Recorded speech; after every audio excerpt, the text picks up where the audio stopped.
Ողջույն Օրագիր Նյուզի սիրելի հետևորդներ, եթերում ըստ էությանն է մեր տաղավարում այսօր հյուրընկալել ենք Լուսավոր Հայաստան կուսակցության փոխնախագահ Դավիթ Խաչատյանին։ Բարև ձեզ, պարոն Խաչատյան, շնորհակալ եք հրավեր ընդունելու համար։ Պարոն Խաչատյան, տևական ժամանակ է Նիկոլ Փաշինյանը, այսպես ասած, արշավ է սկսել եկեղեցու հոգևորականների դեմ, որը օրերս նոր թափ ստացավ, մի շարք հոգևորականներ ձերբակալվեցին, 2 ամսով կալանավորվեց Արագածոտնի թեմի առաջնորդ Մկրտիչ եպիսկոպոս Պրոշյանը, սակայն Փաշինյանն էլ հայտարարեց, որ լուրերից է իմացել այս ձերբակալությունների մասին։ Նախ հնարավոր համարում եք Փաշինյանի այս հայտարարությունը եւ ձեր գնահատմամբ սրանով ինչ խնդիր է լուծում Փաշինյանն ու այս իշխանությունը եւ ինչու է փորձում լարել առանց այդ էլ լարված եկեղեցի պետություն հարաբերությունները։ Կարծում եմ, որ եկեղեցու դեմ պայքարը ուղղորդվում է անձամբ Փաշինյանի կողմից, նա է կազմակերպիչը բոլոր իմաստներով, նկատի ունեմ, որ եթե ինչ-որ հեռախոսազրույց պետք է սպրտվի, ինչ-որ անձ պետք է կալանավորվի եւ այլն, կասկած անգամ չունեմ, որ ամբողջը համակարգում է ինքն անձամբ, որովհետեւ գործերը իրենց բնույթով քաղաքական են, դրանք սելեկտիվ արդարադատության մեջ են տեղավորվում, այսինքն ընտրովի գտնում են թիրախներ եւ ամբողջ իրավապահ համակարգը աշխատեցնում, եւ դա ունի բացառապես քաղաքական մոտիվներ։ Մոտիվներից մեկը ես պետք է հիշեցնեմ, որ ամիսներ առաջ դեռևս այն ժամանակահատվածներ, երբ Արցախի մասին կաթողիկոսի կողմից խոսք հնչեց եւ Ադրբեջանի հոգեվոր առաջնորդն էլ Փաշազադեն այսպես կշտամբանքով խոսեց հայ-առաքելական եկեղեցու հասցեին եւ այդ ժամանակահատվածում առաջին ուժեղ գրոհը հենց սկսվեց ավելի բաց արտահայտված Փաշինյանի կողմից, բայց հիմա ես կարծում եմ նաեւ այլ երանգ եւս ունի, որը թեպետ փոխկապակցված է։ Եկեղեցին իշխանությանը չենթարկվող կառույց է եւ Փաշինյանը փորձում է այդ կառույցը քանդել, որպեսի հաջորդ ընտրություններին ընթառաջ այլևս դիմադրության որևէ օջախ իր առաջ չլինի եւ մենք հիմա սևեռվում ենք եկեղեցու համար, որովհետեւ դա մեզ համար սուրբ կառույց է, բայց եթե ուշադիր նայենք կտեսնենք, որ բոլոր կազմակերպությունները կամ անձինք, որոնք դիմադրություն են հայտարարում իշխանության նկատմամբ, այս կամ այն կերպ թիրախավորվում են եւ ենթարկվում հետապնդման։ Հայտնի դարձավ, որ հոգևորականների դեմ հաղորդում է տվել Դանիել Իոնիսյանը եւ իր քննադատություններին ի պատասխան գրառում է արել, նշելով մեջբերեն, որ իրավախախտման մասին պետությանը գործ տալը ոչ միայն ամոթ չի, այլև պատվաբեր է։ Կիսում եք Իոնիսյանի այս տեսակետը։ Ես կասկած չունեմ, որ նա դրանից պատիվ է զգում հայ-առաքելական եկեղեցու մանավանդ պարագայում, այսինքն օրինակ եթե դա լիներ, չգիտեմ, Տիգրան Ավինյանը կամ Նիկոլ Փաշինյանը, էլի կարող է անել, բայց պատիվ չզգար, եկեղեցուն թիրախավորելու դեպքում փաստորեն պատիվ է զգում, բայց ես այստեղ մի հատ այլ հանգամանք եմ ուզում ուշադրություն դարձնել, որը շատ ուղիղ ցույց է տալիս, որ սա բացառապես քաղաքական մոտիվացիա ունեցող process է, եւ դա այն է, որ Փաստացի շաբաթներ առաջ եղել է այդ հարցազրույցը Կանայի կողմից, Տեր Արամի կողմից, որից հետո իրավապահները չեն հրավիրել նրան պարզաբանում խնդրելու, որը կհաստատեր կամ կհերքեր քրեական տարը այդ ամենի, որովհետև նա որոշակի չէր ասում, թե ինչ է պարտադրվել իրեն, նա ասում էր, որ եթե ես դա չանեի, կլինեին հետևանքներ, ուղիղ պարտադրանքի մասին այստեղ խոսք չկար, բայց փաստորեն դա ազգային անվտանգության ծառայության համար բավարար է լինում, որպեսզի նրանք գնան խուզարկեն, կարծես վերջին հանցագործներին վերաբերվեն, ինչ-որ լուսանկարներ տարածեն եւ այլն, նոր դրանից հետո հարցաքննեն այն անձին, որը ըստ էության հաղորդում ներկայացնողն է։ Ակնհայտ է, չէ, որ քաղաքական դրդապատճառ կա այստեղ, որովհետև ցանկացած այլ դեպքում այդ հաղորդում տվող անձին կկանչեին պարզաբանման, նոր պարզաբանման դեպքում քրեական տարը եթե հստակ լիներ, նոր կդիմեին գործողությունների։ Սա էս մասով, բայց մյուս մասով էլ եմ ես ուզում ասել, Հակոբ Կարապետյանը լրագրող ժամանակին աշխատակազմի խոսնակն էր քաղաքապետի, շաբաթներ առաջ իր շքամուտքում ծեծի ենթարկվեց եւ կարծես բավականին ծանր արմենական վնասվածքներ էր ստացել։ Հակոբը եղել է Դանիել Իոաննիսյանի խմբագիրը, իրազեկ ոչ թե իրազեկի, այլ այդ իրենց կազմակերպության հետ փաստերի ստուգման հարթակի Հակոբ Կարապետյանի ծեծի գործը առեսօր բացահայտված չի, ոչ մի ձայնագրություն չկա, պարզ չի ով է ծեծել, պարզ չի ով է պատվիրատուն է ծեծի, չնայած որ առերևույթ ամեն ինչ ակնհայտ է, այսինքն եթե ԱԱԾ-ն մի քանի ճշտումներ աներ, հեռախոսազրույցներ եւ այլն, ամեն ինչ շատ պարզ կդառնար, բայց նա չեն անում, իսկ այստեղ ԱԱԾ-ով դիմակավորված մտնում են եկեղեցի։ Ուրեմն ակնհայտ է, չէ, քաղաքական մոտիվացիան։ Մի դեպքում չեն ցանկանում պատժել մարդուն ֆիզիկական ծեծի ենթարկողին, մյուս դեպքում ինչ որ հարցազրույցի հիման վրա գնում են եւ խուզարկություն են իրականացնում տաճարում։ Նախորդին Facebook-յան գրառման համար խոշտանգելով ձերբակալվել եւ կալանքի տարվել բազմաթիվ քաղաքական գործերով իրավապաշտպան գործունեություն իրականացնող Ալեքսանդր Կոչուբաևը։ Նախկին իշխանությունների ժամանակ նման դեպք հիշում եք, որ օրինակ փաստաբանի ձերբակալեն, կալանքի տանեն եւ ինչպես է առհասարակ վերաբերում այս իրողությանը։ Առնվազն այն ժամանակահատվածում, երբ որ ես սկսել եմ զբաղվել քաղաքական գործունեությամբ, նման բան չեմ հիշում, այսինքն քաղաքական հետապնդումներ շատ եմ հիշում, բայց ինչ որ ամեն դեպքում սահմաններ կային, հիմնականում այդ հետապնդումները քաղաքական դերակատարներին էին վերաբերում, բայց ոչ թե նրանց, ասենք, պաշտպաններին, հա, այս դեպքում փաստորեն թիրախավորվեց փաստաբանը իր գրառման համար, էլի խոսքի համար, սա էլ նկատենք, հա, որովհետև խոսքի համար կալանավորվեց, դատապարտվեց Միքայել Սրբազյանը, խոսքի համար կալանավորվեց, դեռևս չի դատավարտվել, բայց ապօրինաբար պահվում է Սամվել Կարապետյանը։ Այսինքն Փաշինյանը Հայաստանում հայտարարել է խոսքի դեմ պայքար, իր դեմ ուղված խոսքի դեմ պայքար, եւ եթե նույնիսկ Կոչուբաևի խոսքում մենք ինչ որ վիրավորական նոտաներ զգացած լինեինք, այդուհանդերձ պետք է ասենք, որ իրավապահները պետք է առանձնահատուկ թշնամանքով վերաբերվեին եւ իրենց ունեցած իրավական լծակները գործադրեին, որ այդ պատկերը ստանային եւ մի բան էլ իրեն 2 ամսվա կալանք տային, ու հասկանում եք դա ինչ է նշանակում։ 2, այսինքն եթե օրինակ դատարանը դատապարտ էր, ասեր, որ նա իսկապես վիրավորել է եւ դա այդ քրեական համապատասխան հոդվածի տակ ընկնում է, ես միտեղ կհասկանայի։ Այսինքն ամիսներ անց, տարիներ անց, բայց փաստացի ինչ է ստացվում, նախ իրեն բիրտ միջոցներով ձերբակալում են, որը ուղիղ ցույց է տալիս, որ դա անձնական վիրավորանքով մոտիվացված գործողություն է, ինչ իրավունքը իրավապահները չունեն, եւ հետո անմիջապես տալիս են 2 ամսվա կալանք, որ նա գործի քննությանը չխոչընդոտի, որ նա, չգիտեմ, նորից չկրկնի հանցանքը, որ ինչ չկա որևէ տրամաբանություն, այսինքն կա դա ոչ իրավական տրամաբանություն է եւ բնականաբար սրանով իրենք վատ շղթա են դնում, վաղը դա իրենց նկատմամբ է արվելու եւ երբ իրենց աջակիցները բողոքեն, ասեն այս ինչեր եք ձեր ցույլ տալիս, նույնիսկ Նիկոլի օրոք նման բաներ չեն եղել, իրենց կասում են ոնց չի եղել, փաստաբանին տեսեք ինչ էին անում, հիմա անդիմադիր, հիմա իշխանական փաստաբաններ կան, վաղ այդ փաստաբանները դառնալու են անդիմադիր փաստաբաններ, վաղ իրենց հետ են նման կերպ վարվելու, այս շղթան շարունակվելու է։ Պարոն Խաչատյան, Հայաստանի Հանրապետության երկրորդ նախագահ Ռոբերտ Քոչարյանը հանդես եկավ մամուլի ասուլիսով, որում անդրադառնալով Էդմոն Մարուքյանի այն հայտարարությանը, որ երկրորդ նախագահը հաճախ է լսում իր ասածները, նշեց, որ Էդմոն Մարուքյանին չի ճանաչում եւ չի առաջնորդվելու նրա ասածներով ու խորհուրդներով։ Ինչպես կմեկնաբանեք Քոչարյանի այս հայտարարությունը։ Գիտեք, Մարուքյանի ասած առաջարկը շատ հստակ էր եւ դա վերաբերում էր 26 թվականին Փաշինյանին շանս չթողնելու, որ նա հաղթեր, դուք էլ այդ հարցը տվել եք, ճիշտ է։ Առաջարկի էությունը շատ պարզ է։ Եթե մենք չենք ուզում, որ 21 թվականի նման Փաշինյանը սև ու սպիտակը ուժեղացնի եւ հաղթի, ապա պետք է նոր դերակատար առաջ գա։ Հիմա կարծես թե նոր համախմբող դերակատար դաշտում առաջ եկել է Սամվել Կարապետյանն է, մեր ձևով նախաձեռնությունն է։ Եվ եթե մարդկանց մոտ լինի ընկալում, որ հաղթելու դեպքում այ հաղթողները, անդիմադիր հաղթողները իրենք են, ապա Փաշինյանի շուրջ կոնսոլիդացիա տեղի չունենա, որտեվ իրենց իր համախոհների շրջանում էլ որոշակի արդեն զզվանք կա, ուրիշ բառ իմ ան գալիս, բայց երևի այս դեպքում այդ բառը տեղին է։ Բայց եթե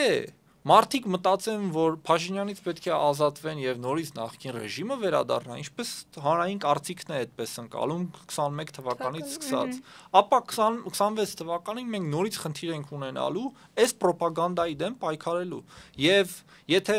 երկրորդ նախագահան իսկապես հետքայլ աներ, իր ուժը մասնակցեր որևէ ֆորմատով, բայց հարցը այդպես սուր դրված չլիներ, մենք կարծում ենք, որ 26 թվականին ընթരാճ Փաշինյանը շանս չէր ունենա։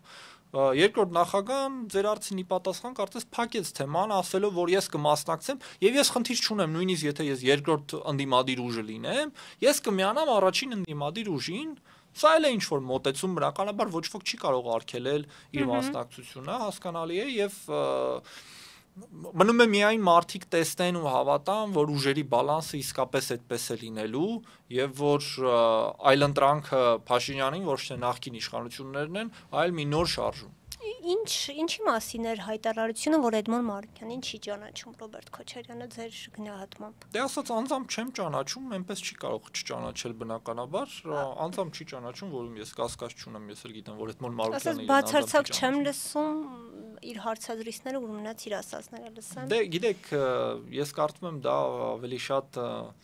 Իսկ Էդմոն Մարուկյանը ինչ-որ օրինակներ նույնիսկ նշել էր, թե ինչ օրինակների մասին է խոսքը, որ հաճախ լսում են։ Նույն նոյեմբերի 9-ի հայտարարության հետ Միքայել Սրբազանի թեկնածության մասին նաև։ Այդ թվում, բայց նա բաց հրապարակային առաջարկ էր։ Նոյեմբերի 9-ի շուրջ մենք ունենք վերլուծություն։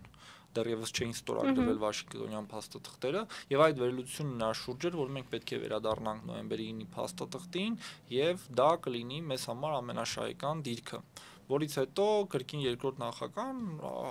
ասուլիսով հանդես եկավ։ Հիմա ես չեմ ասում, որ նա ամբողջությամբ կրկնում է այդ նույն վերլուծությունը, խոսքը դրա մասին չի, բայց ես կարծում եմ, որ հանրային դաշտում պարզապես հնարավոր չի չհետևել Էդմոն Մարուկյանի ակտիվությանը, մեր ուժի ակտիվությանը, որովհետև փորձում ենք միտք առաջարկել, որովհետև տեսեք հիմա նոր ուժեր են ստեղծվում, որոնց անունը ոչ ոք չի շրջանառում, չի շոշափում,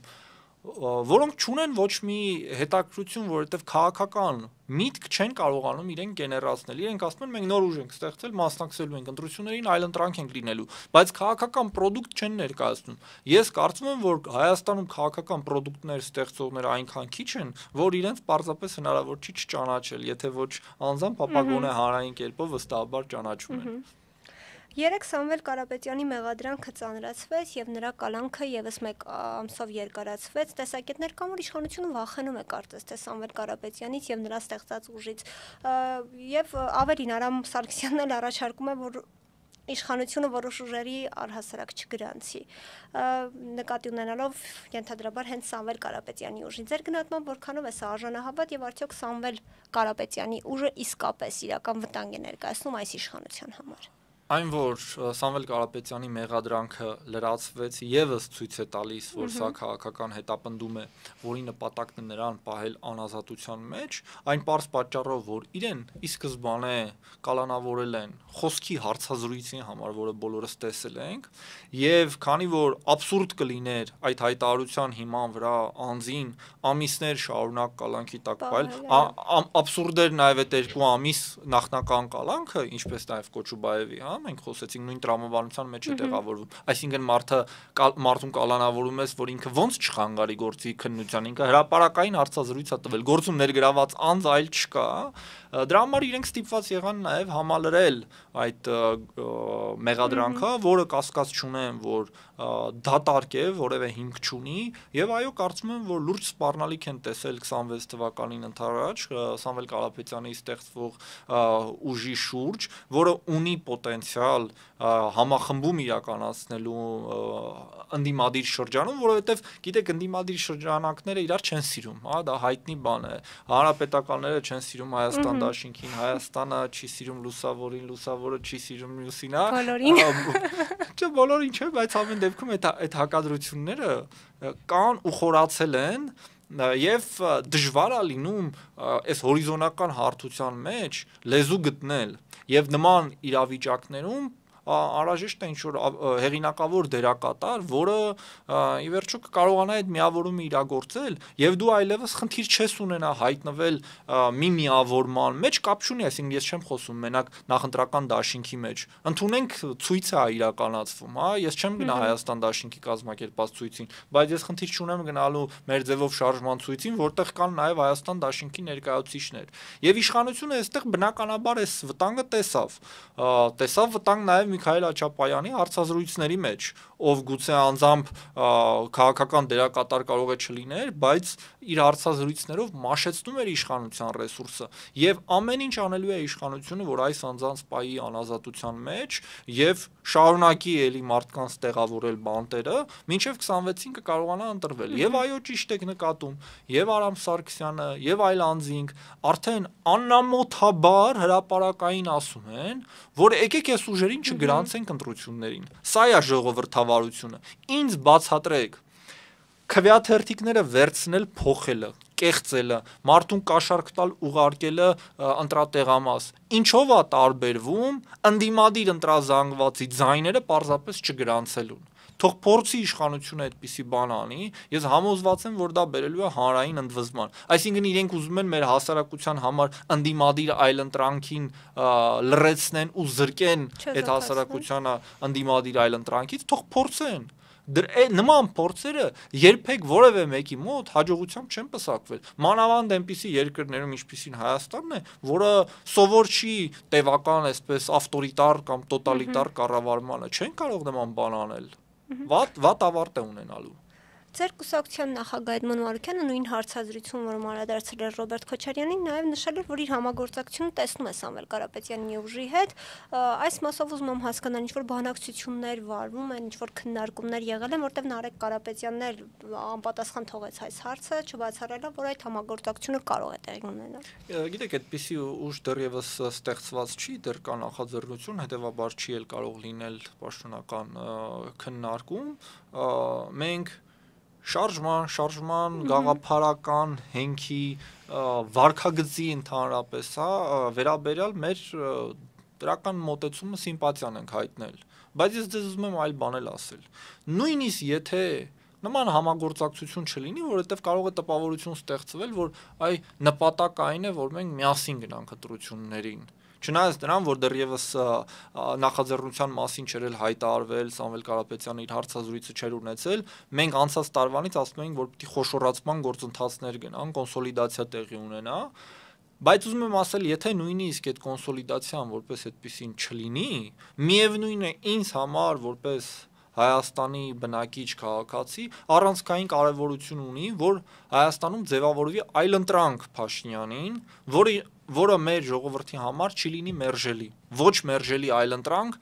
որը կլինի հիմնական առանցքը նոր իշխանությունների։ Բնականաբար դրանից հետո արդեն որպես քաղաքական ուժ մենք ունենք մեծ հավակնություններ շարունակելու զբաղվել քաղաքականությամբ մեր երկրին օգուտ տալու։ Բայց նույնիսկ եթե պետքա մենք հաջորդ ընտրություններին մենակ մասնակցենք, ինչ որ մեկի հետ մասնակցենք, առանցքային խնդիրը մեզ համար նա է, որ 26 թվականին այլևս չունենանք վարչապետ, որի անունը կլինի Նիկոլ, ազգանունը Փաշինյան։ Եթե 26-ին օրինակ համագործակցության արդյունքում Սամվել Կարապետյանի ուժը հաղթի, բայց միասնական օրինակ տեխնացու լինի Ռոբերտ Քոչարյանը կամ Կարեն Կարապետյանը, այս պարագայում կաջակցեք նրանց, թե ոչ։ Դե դու գիտեք արդեն, որ հերկվել է Ռոբերտ Քոչարյանի մասը, Կարեն Կարապետյանի մասին էլ եկեք չշտապենք, որովհետև դեռևս պաշտոնական նման հայտարարություն չկա, բայց հիմա էլի չկենտրոնանալով Կարեն Կարապետյանի վրա, ես ուզում եմ էլի մի անկեղծ իմ տպավորությունը եւ իմ գնահատականն ասել, որ հանրապետական իշխանության ժամանակ Տիգրան Սարգսյանը եւ հետագայում նաեւ Կարեն Կարապետյանը որպես Հայաստանի վարչապետեր, տեխնոկրատ գործիչներ, ինչպես ասում են,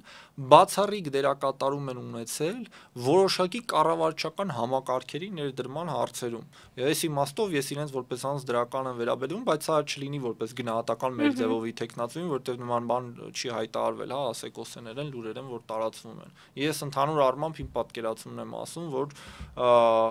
նման գործչի անհրաժեշտություն թերևս շատ կա,